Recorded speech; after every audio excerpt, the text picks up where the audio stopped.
Igreja, a verdade do Evangelho é radicalmente confrontante. A verdade do Evangelho e demanda, sem reservas de todos nós, um posicionamento e um compromisso. O que é que eu falei? Um posicionamento e um compromisso. É preciso que nós, na ousadia do Espírito Santo de Deus que nos foi dado para habitar em nossas vidas, uma ação extraordinariamente da graça de Deus em Cristo, esse amor de Deus que se evidenciou e por ele fomos selados com esse Espírito orientador, para que nós entendamos que a dimensão do Evangelho precisa de um alcance mais ousado, mais verdadeiro, mais posicionado da nossa parte. Para você que nos acompanha e vai nos ouvir posteriormente, entenda, para você também, a dinâmica da palavra é um desafio, é um confronto, mas é um resultado de abundância de vida que Deus tem para propiciar a todos aqueles que o ouvem e que o seguem num ritmo compromissado com Ele. Mas entenda, Deus nos chama nesse tempo chamado do fim, um tempo em que o fim se evidencia com todas as suas características mais evidentes, Rubem, nós notamos isso claramente pelo que acontece ao nosso redor, a nós mergulharmos mais profundamente para entendermos como Deus quer que vivamos num dia de tantos confrontos, de tantas afrontas, em que muitas vezes é difícil a dignidade ter prevalência em nossas vidas. Mas entendo bem, isso porque o Evangelho não só pode ser apresentado sem fidelidade, ele não pode ser apresentado para conosco sem fidelidade para com os princípios que a própria palavra revela como atributos do reino, através dos quais poderemos consolidar seus efeitos benéficos para a vida. Então o Evangelho tem atributos que são demandados de todos nós pelo próprio Deus. O que significa atributos? Deus tem atributos que Ele exterioriza para que nós entendamos e Ele nos convoca para que os vivamos. O que significa atributos? São ações que Deus atribui a Ele próprio. Por exemplo, Deus é santo, então Deus lhe atribui a condição santa. E chega para eu ouvir, para você ouvir, de seja santo como eu sou santo. Ou seja, incorpore esse atributo na sua vida. Para quê? Para que possa haver um relacionamento claro entre eu e você, entre você e eu. Deus falando conosco com muita singeleza, com muita clareza. É um desafio, Caio, mas é um desafio de extrema importância para ser ouvido, obedecido e vivido. Escute bem. Na primeira carta de João, no capítulo 3, no verso 1, preste muito bem atenção no que está escrito. Vede com grande caridade nos tem concedido o Pai, que fôssemos chamados filhos de Deus, chamados filhos de Deus. Por isso o mundo não nos conhece, porque não conhece a Ele. O que isso quer dizer? Pela conotação que o próprio Deus estabelece que eu posso ser qualificado para Ele, chamá-lo de Pai, Ele diz, você que então foi conquistado para ser meu filho, você precisa fazer diferença por ser meu filho. Você consegue entender isso? Pelo fato de eu ser um homem qualificado como um filho de Deus, eu tenho que fazer diferença e evidenciar que eu sou um filho de Deus. Para isso, atributos divinos precisam ser manifestados na minha vida, em tudo, em todos os momentos, em qualquer lugar, aonde quer que eu esteja. Isso é difícil? Porque está assim, de inimigos querendo que eu não haja dessa maneira. Muitas vezes até dentro da casa da gente, que são usados para quê? Para que a gente não exteriorize aqueles atributos que Deus quer que nós exteriorizemos. Veja bem, evidencia que Deus é Pai, mas Deus é um Pai santo. Eu queria que você olhasse para a pessoa desse lado e dissesse, Deus é um Pai, mas é um Pai santo. Ora, santidade é um atributo divino. E Deus quer que eu, como filho, haja como um santo. Parece gracioso, né? Achar que eu preciso viver como um santo. Não só preciso, como devo. E você também. Diga a pessoa do seu lado, e você também. Preste muito bem atenção. Deus nos dá um privilégio de sermos chamados filhos de Deus, prerrogativa que nos qualifica como diferentes, pessoas diferenciadas do mundo, ou seja, pessoas que marcam a história do mundo por serem diferentes. Isso é fácil? Nós sabemos que isso não é fácil. Quando nós estamos ministrando, como aconteceu nesta noite, ninguém programou. Nós não tivemos hoje uma reunião de manhã, olha, hoje à noite o culto vai ser assim, assim. Não, tudo aconteceu na naturalidade, porque Deus quer manifestar maravilhas nesta noite. Eu tenho certeza que muitas pessoas vão evidenciar sinais que aconteceram aqui nesta noite. Tenha certeza absoluta disso. E quem sabe alguém já pode até dizer, eu já senti, eu já experimentei isso hoje. Agora entenda bem, essa diferença, ela não se constrói da noite para o dia. Não se constrói da noite para o dia. Essa diferença se conquista, você muito bem expressou na sua oração, num relacionamento vivencial com Deus no dia a dia. Por que Deus nos deu o seu Espírito? Porque é esse Espírito de poder que é capaz de me ensinar coisas inadmissíveis para o entendimento humano. Só a ação do Espírito Santo de poder pode permitir que um homem que viveu uma vida totalmente equivocada possa ser transformado e viver uma vida santa. Só um Espírito chamado Espírito Santo pode dar os atributos santos para que vivamos uma vida santa num chamamento de um Deus santo que me olha, que olha você e vê como um filho conquistado, um filho adquirido, um filho que foi arrancado muitas vezes das trevas e transportado para uma luz. Só uma ação do sobrenatural de Deus. Eu quero dizer para você que esse Espírito foi dado a cada um de nós, com esse propósito de construir vidas salvas, santas e verdadeiramente agradáveis ao coração de Deus. Nós somos filhos de um Deus santo, precisamos então ser santo como Ele é santo. Desde o começo da palavra, esse desafio foi estabelecido. Veja o que nos diz o livro de Levítico, no capítulo 11, verso 45. Porque eu, o Senhor, que vos faço subir da terra da escravidão, do Egito, muito embora o Senhor diga, meu Egito, é a palavra que o Senhor usa na expressão da palavra, para que eu seja vosso Deus, e para que sejais santos, porque eu sou santo. Quem vê aqui Deus como seu Deus, por favor, quem aqui nesta noite encara Deus como seu Deus, por favor, me dê um sinal. Então essa palavra diz, eu quero ser o vosso Deus, mas como eu sou santo, eu quero ser o Deus de um povo santo. Eu quero ser o Deus de um povo santo. Eu pergunto, é possível que nós sejamos santos? Com tantas lutas, com tanta dificuldade, com tanto potencial que todos nós temos dentro de nós, de razões, de direito, de vontade, de sentimento, de sensualidade, de sexualidade, é possível? É. Por quê? Porque para Deus todas as coisas são possíveis. Mas para Deus, pastor, não. Tudo é possível também àquele que crê nesse Deus que pode todas as coisas. Então é possível. Diga à pessoa do seu lado, ei, é possível.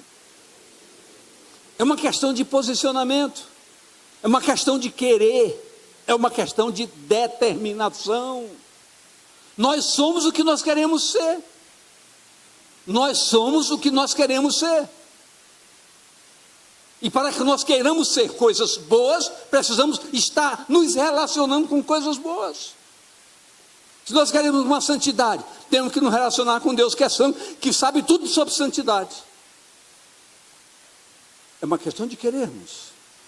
Levítico 19:2 fala a toda a congregação toda a igreja do Senhor Jesus, e diz-lhes: santos sereis, porque eu, o Senhor vosso Deus, sou santo. Então é um propósito determinado, Terezinha, não uma sugestão. Santos sereis, porque eu, o vosso Deus, sou santo. Então é um decreto, é um ato profético determinado que precisa ser recebido nesta noite, não como, que culto, que maravilha, não, essa palavra, ela é fundamento, que se lança para ser recebida e vivida. Esse é o propósito. A palavra de Deus é séria, é radicalmente séria. Em 1 Pedro, capítulo 1, 16, se repete o chamamento já na nova aliança, dizendo: porquanto escrito está, decretado está, profetizado está, sede santos, porque eu sou santo. Agora, isso é bonitinho. É bonitinho. Mas o certo não é ser bonitinho, é obedecermos e lutarmos para que isso seja prática de nossas vidas, o que vai fazer com que nós sejamos diferentes. Por que eu digo isso? Porque certas coisas não condizem com santos. O que não condiz com santos? Tantas coisas, mas algumas coisas simples. Santo não mente, santo não trai, santo não engana. Amém, queridos? É isso que Deus quer que eu seja e você seja. É por isso que nós temos que ser diferentes, porque lá fora está escrito também: todo mundo faz. Você não é todo mundo, você é qualificado como filho de Deus. O filho de Deus tem que ser diferente. Eu posso ouvir amém? Pergunte à pessoa do seu lado se ela ouviu. Então sua responsabilidade aumentou nesta noite. Porque a Bíblia diz: está escrito. Está o que, queridos? Escrito. Tudo isso, apesar de tão precioso que é o que estamos ouvindo, ainda é parte de uma essência maior. Parte de uma essência maior. Porque o que Deus quer muito mais para conosco, e Deus vai oferecer muito mais para nós. Preste bem atenção. No verso 2, olha o que diz o verso 2. Amados, agora somos filhos de Deus. Somos o quê? Eu quero ouvir mais alto. Somos o quê, queridos? Todo mundo fale, nós temos que ser ousados, lance profeticamente para fora essa palavra: eu quero ser filho de Deus. E ainda não é manifesto o que havemos de ser. Ainda não se manifestou o que nós seremos. Porque Deus tem como prerrogativa um atributo chamado santidade. Mas a Bíblia diz: nós não queremos só a sua santidade, não. A Bíblia diz: nós seremos como Ele é, em plenitude. Olha o que está escrito aqui: ainda não é manifesto o que havemos de ser, mas sabemos que quando Ele se manifestar, seremos semelhantes a Ele, porque assim como é, o veremos. Agora eu pergunto: quem vai ver? Quem vai vê-lo? Só os santos, porque os santos hão de herdar a eternidade e vão vê-lo como Ele é. Então são promessas que você precisa começar a trabalhar hoje, de maneira ousada e corajosa na sua vida. Por quê, querido? Porque nós temos que entender que chegou a hora de nós radicalizarmos o que somos. Chegou a hora de nós definirmos o que somos. É preciso, eu vou repetir mais uma vez aqui, depois de não sei quantos que eu já disse: há lugares que eu não posso ir. Mas pastor, o que tem? Como homem de Deus, há lugares que eu não posso ir, mas todo mundo vai. Eu não sou todo mundo. Há lugar que eu não posso frequentar. Por quê? Porque essa prerrogativa tem que marcar a minha história. Eu sou um homem de Deus. Eu estou falando, me usando, mas eu estou falando com você. E você tem que pensar dessa maneira, enquanto é tempo. Queridos, hoje é muito fácil se manusear o Evangelho ao nosso modo. Muitas pessoas estão perdendo tempo usando o Evangelho ao seu modo, construindo coisas que não têm respaldo, nem fundamento histórico, na palavra de Deus. Onde é que está a minha verdadeira liberdade? Aonde está a minha verdadeira liberdade? É que podendo fazer o que eu bem quiser, ter a liberdade de não fazer o que eu não quero. Porque a palavra diz, se o Filho vos libertar, verdadeiramente sereis o quê? E conhecereis a verdade, e a verdade vos libertará. O que é que me liberta? O conhecimento da verdade. Eu preciso conhecer a verdade, manusear a verdade, viver a verdade. É esse aspecto vivencial que nos agrega fundamentos básicos de sustentação de um propósito, de um atributo que é particular de Deus, e Deus diz, eu quero compartilhar com você. São prerrogativas de Deus. Queridos, grave, essa noite é profética. Essa noite vai marcar muitas coisas. Eu quero dizer a você, e desafiar você, daqui a um tempo você quer dizer, pastor, naquela noite começou um novo tempo na minha vida. Tenha coragem de entender que vai acontecer. Se você quiser, você comerá do melhor desta terra. Você não estará mendigando, você estará doando, porque Deus dará em abundância para a sua vida. Muitas coisas vão mudar, muita história vai mudar, muitos fatos vão ser diferenciados na sua vida e na sua história. Use essa palavra com verdade e não se deixe iludir por ninguém. Deus não negocia sua palavra. O Evangelho é um só. Ainda não se manifestou o que havemos de ser. Para essa caminhada, um posicionamento prazeroso precisa ocupar espaço definido em nossas vidas. Eu preciso ter prazer. Deixa eu dizer uma coisa para vocês. Eu já tenho mais de 20 anos aqui nessa igreja ministrando. Cada domingo é uma aventura na minha vida. Porque o maior prazer que eu tenho é chegar aqui e poder abrir espaço para ministrar a palavra. Cada dia é como se fosse um novo dia. Então, queridos, é preciso nós entendermos que nós precisamos construir cada dia em nossa vida como um dia diferenciado. E você pode sair daqui hoje com uma nova história, com um novo programa. Talvez eu não sei nem o que eu vou programar, mas eu sei que hoje começa uma nova etapa na minha vida. Mas eu não sei de nada. Deus colocou um Espírito em você. Esse Espírito vai lhe orientar tudo como você deve fazer. O que você precisa é aprender a se relacionar, aprender a depender de Deus. Quantas pessoas são dependentes de A, B, C, D coisas, até drogas? A pessoa ser dependente de Deus, não posso viver sem Ele. Tudo que eu quero. Eu não sou como o pastor Flávio, cantor, senão eu ia cantar alguma coisinha agora para animar o ambiente. Mas eu vou aprender. Por essa caminhada, demanda um posicionamento. Eu queria ouvir de você categoricamente, mas com muito carinho. Diga, eu preciso determinar-me nessa minha caminhada. Determine-se. Determine-se mesmo em querer ser uma pessoa dentro dos parâmetros da palavra. Usando aquilo que Deus disponibilizou para você, seus atributos, que Deus quer que você faça uso desses atributos. Veja que nos diz os versos de 3 a 6, do capítulo 3 de 1 João.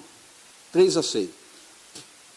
E qualquer que nele tenha essa esperança, purifica-se a si mesmo, como também ele é puro. Comece a entender algo. Deus me chama a ser santo, mas santidade demanda pureza. Pureza de quê? Corpo, alma e espírito. Você está me ouvindo? Quem toca em você, comece a pensar claramente. Deus chama você a pureza, corpo, alma e espírito. A palavra diz até o que é justo precisa ocupar o meu pensamento. O meu pensamento precisa estar cheio do que é justo, do que é puro, do que é reto. Então a pureza é uma amplitude que alcança o nosso ser como um todo. Então, purifica-se a si mesmo. Então, grave bem a palavra. Diga comigo, purifica-se. Então ele está dizendo que eu tenho que me purificar. Eu tenho que me determinar em ser puro. Isso é um projeto radical? É. A Bíblia é radical, não adianta fugir. Para a sociedade, radicalismo é uma palavra muito pesada, mas o Evangelho é radical. Quer você queira, quer não. Então, comece a pensar em se purificar de certas coisas. Eu não vou tocar claramente no assunto, mas uma pessoa me procurou uma vez, dizendo: pastor, eu não concordo muito com esses fundamentos que vocês estabelecem, porque, por exemplo, o marido com a mulher, uma vez que eles são casados, eles têm liberdade de fazer o que eles bem entenderem. Aí ele citou alguns casos. Eu disse: só tem que o Evangelho é radical. O Evangelho fala como pureza. Um casal casado no seu quarto pode fazer coisas impuras. Apesar de ser casal, não tem esse direito. Porque Deus é justo e reto em tudo que Ele faz. Eu posso ouvir amém? Você entendeu o que eu quis dizer? Então entenda, pureza tem que ser aonde você estiver. E com quem você estiver.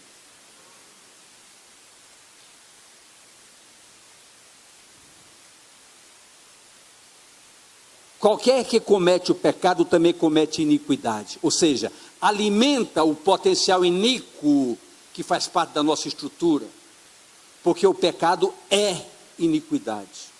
O pecado é iniquidade. Iniquidade não é pecado não perdoado, a iniquidade é a potencialidade de pecar.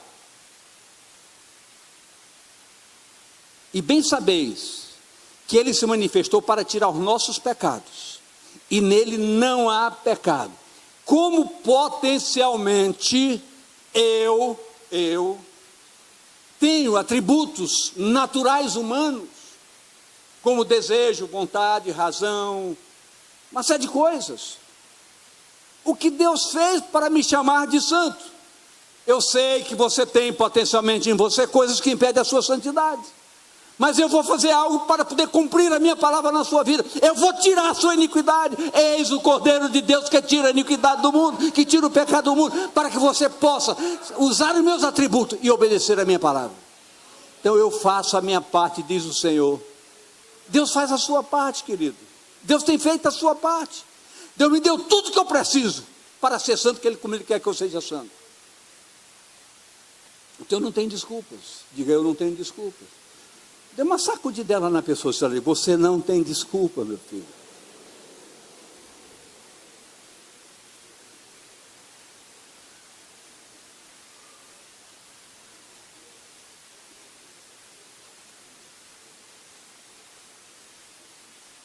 Qualquer que permanece nele, não peca. Permanece, diga permanece. Permanecer está além de uma religião. Esse ano nós temos, desde o ano passado nós estamos vibrando com esse novo, como mecanismo que nós estamos usando para cuidar melhor da igreja. Isso tem dado muito trabalho, muita luta, mas muita satisfação. É muito trabalho físico, muito trabalho mental, mas muita satisfação. Então, quando nós damos a sugestão de que todos se matriculem, você sabe que nós compramos um prédio para fazer só escola de líderes Falar nisso, pastor Flávio, nós pagamos hoje a penúltima, só falta uma parcela, já está com mais de 80% do prédio pago, falta só uma parcela. Se você quiser, pastor, quanto é essa parcela? Eu digo logo, 50 mil. Se você disser para mim, é comigo, vou ficar feliz da vida. Mas nós queremos agora entrar no prédio, adequá-lo a toda a estrutura da escola, para que todo mundo possa participar e ser uma igreja de líderes de excelência. Não se preocupe, Terezinha, que lá terá um segmento só para a terceira idade. Viu? No projeto tem uma parte de baixo que é só uma sala para a terceira idade, com ar-condicionado, banheiro, direitinho. Alguém fala que é melhor idade. Eu fiz 70, esse ano já vou para 71. Sabe o que é a melhor idade mesmo? Todo mundo tem cuidado da gente, todo mundo cuida. Quando eu vou descer ali, todo mundo corre para eu não tropeçar. É a melhor idade. Queridos, grave uma coisa nesta noite. Deus diz que Ele é santo e quer que você seja santo. Diga, Deus quer que eu seja santo como Ele é santo.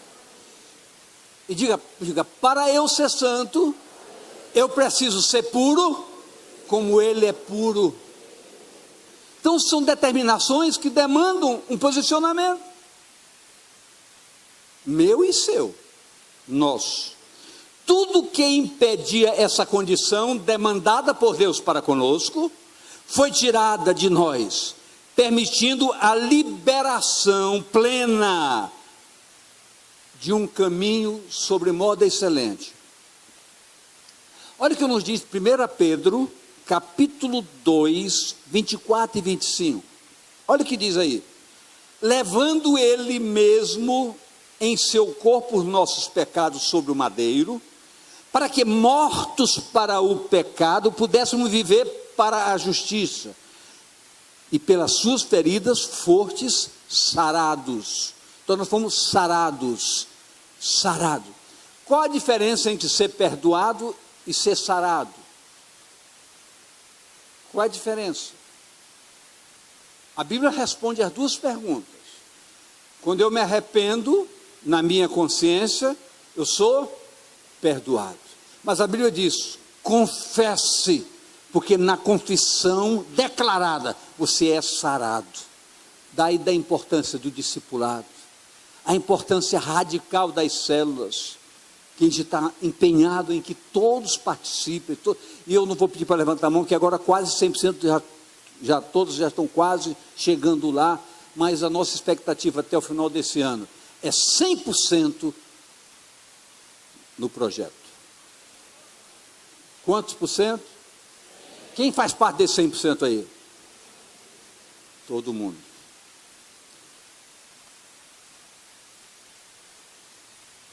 Porque éreis ovelhas desgarradas, mas agora tendes voltado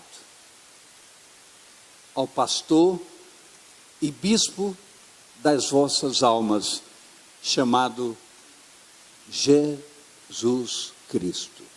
Então, éramos desgarrados, agora estamos retornando com sensatez ao aprisco das ovelhas, ao lugar certo, ao lugar da graça, da abundância da graça. Então precisa, queridos, acontecer efetivamente conosco o fato de permanecermos nele. Esse é o grande segredo. A grande luta nossa chama-se perseverança. Pastor Sidney, é um dos grandes desafios que nós temos, é perseverar. Porque quando eu me determino a ter uma vida de pleno agrado ao coração de Deus, pastor Léo, é quanto mais eu sou perseguido. Até porque de onde eu não espero, eu sou perseguido. Isso é com todo mundo. Então perseverança é não se quedar diante de circunstâncias. Isso é perseverança. As circunstâncias querem me segurar, mas eu tenho um compromisso maior do que a... E como é que Deus age? Quando Deus age? Quando a perseverança sai do meu coração em verdade, não vou quedar por uma circunstância. Quantas vezes eu fui me deitar revoltado, e vou fazer isso, vou me vingar assim, e você deita e começa a pensar, muda tudo. Por quê? Porque a partir do momento que você se relaciona com Deus, você não é mais seu, você é propriedade dele. Suas razões vão embora e tudo volta à naturalidade. Isso só acontece com quem se relaciona com Deus. Eu posso ouvir amém dessa igreja? Relacionamento demanda o que, queridos? Relacionamento com Deus demanda: 1, compromisso. 2, obediência. 3, cooperação com a causa do Evangelho, amando pessoas como se ama ao Senhor. Comportamento. Entenda bem isso, a sua área comportamental é vigiada a cada instante pelo Senhor. E o nosso comportamento precisa ser vigiado por nós mesmos. Como nos comportamos?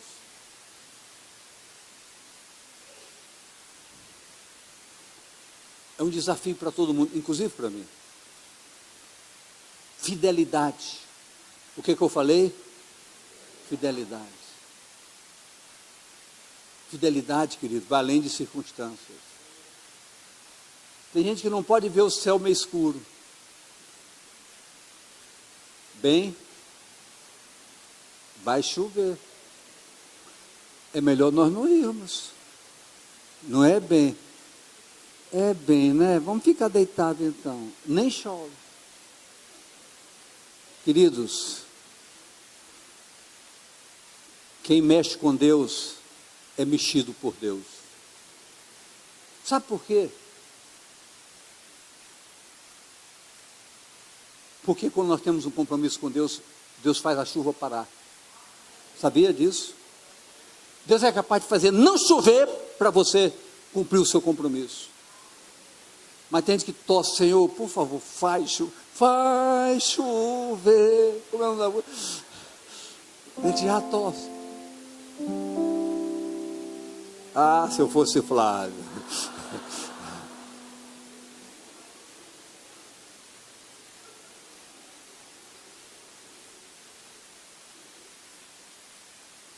Eu falei o que? Fidelidade. Vou repetir rapidamente: relacionamento, compromisso, obediência, cooperação com a causa do Evangelho, comportamento, fidelidade e, acima de tudo, dependência de Deus e da sua vontade.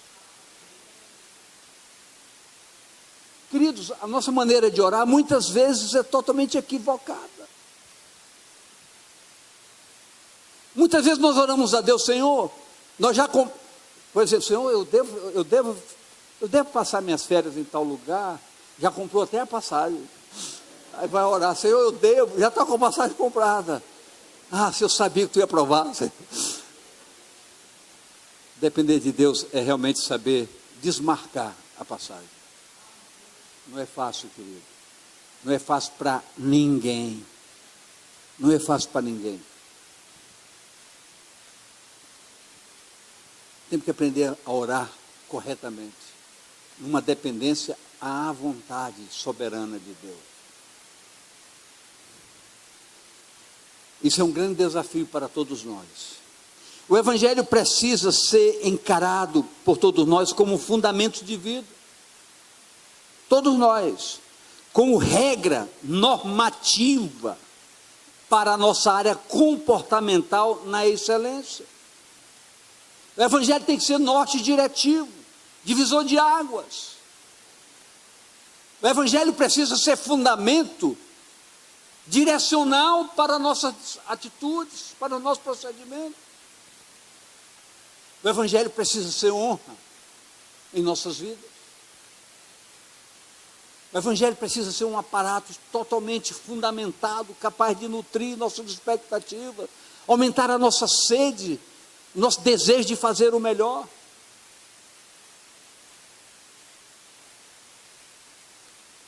O Evangelho precisa calar profundamente no seu coração.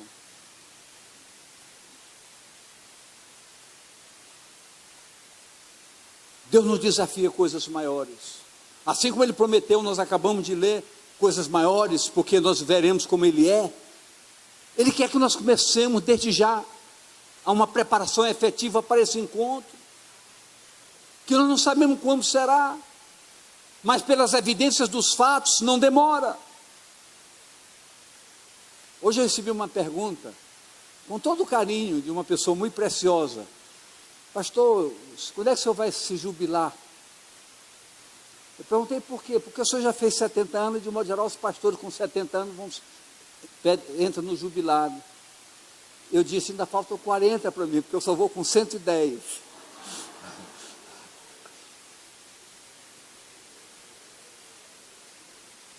Vou fazer que nem Zagalo, vamos ter que me engolir.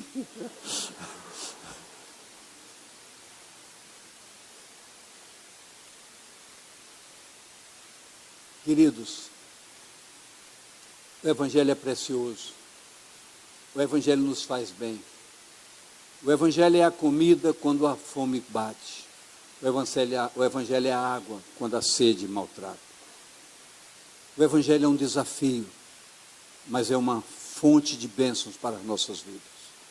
Eu quero deixar para essa igreja nesta noite, eu não posso concluir todo o estudo que eu preparei por causa do tempo, já são 9 horas, mas eu quero dizer claramente para essa igreja: o Evangelho nos leva à prática da justiça, à consciência da filiação divina, nos leva a honrar a semente santa com que fomos selados, o Espírito Santo de Deus, nos leva à prática de um amor verdade. O discernimento espiritual é algo sobrenatural, que precisa ser vivido por todos nós. Eu quero ler os versos 7 a 10, rapidamente, do capítulo 3. Filhinho, ninguém vos engane, quem pratica a justiça é justo, assim como ele é justo. Quem comete o pecado é do diabo, porque o diabo peca desde o princípio. Para isso o Filho de Deus se manifestou, para desfazer as obras do diabo.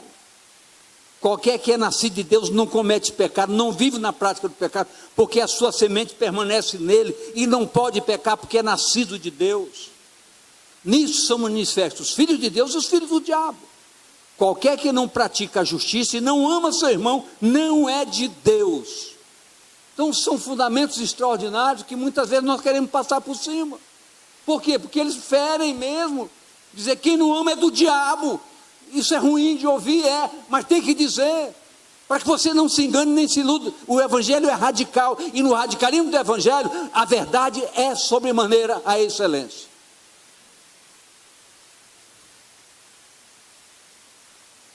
Prática da justiça, consciência da filiação divina, honrar a semente santa com que fomos selados, prática de um amor verdade, sem sofismo. Quero que você entenda isso hoje, e guarde no seu coração numa noite considerada profética, e que muitas pessoas vão sair daqui tomadas por um propósito novo. Eu gostaria que você começasse a se colocar de pé.